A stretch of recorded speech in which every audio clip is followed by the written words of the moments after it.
Today's video will demonstrate how to design a class using a UML class diagram.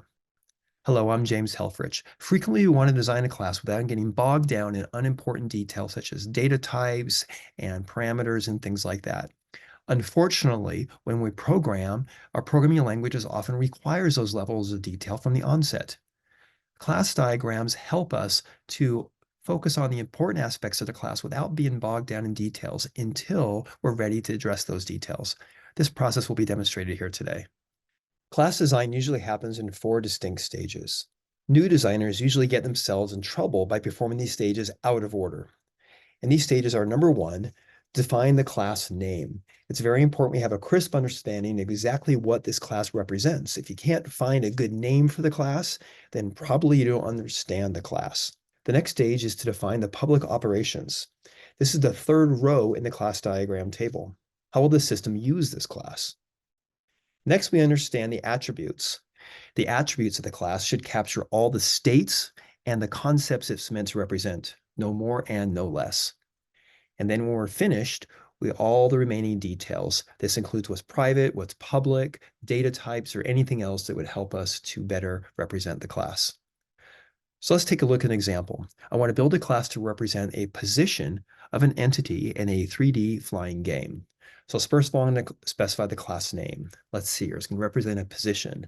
So I will call that position. There we go. That completely and concisely represents what it's supposed to be. So it goes in the first row of the class diagram table. Next, I'm going to specify the public operations. So what will a position need to do?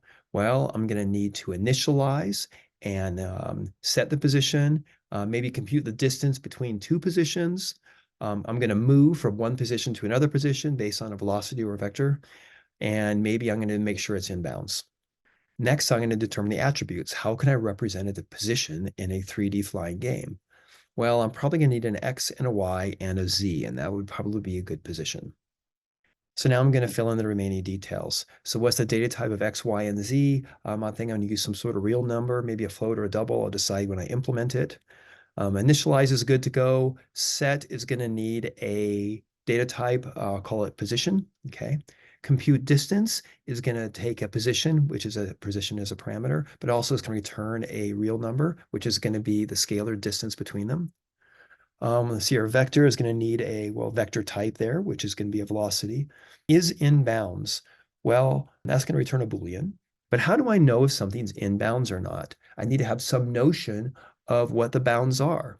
So I'm going to have the size of the arena, and that's going to be the arena bounds. And so I'm going to set that the upper left corner, the bottom right corner. And I need to represent the upper left and bottom right some way. So I'm going to have a X min, Y min, and Z min as a real, and X max, Y max, and Z max as a real.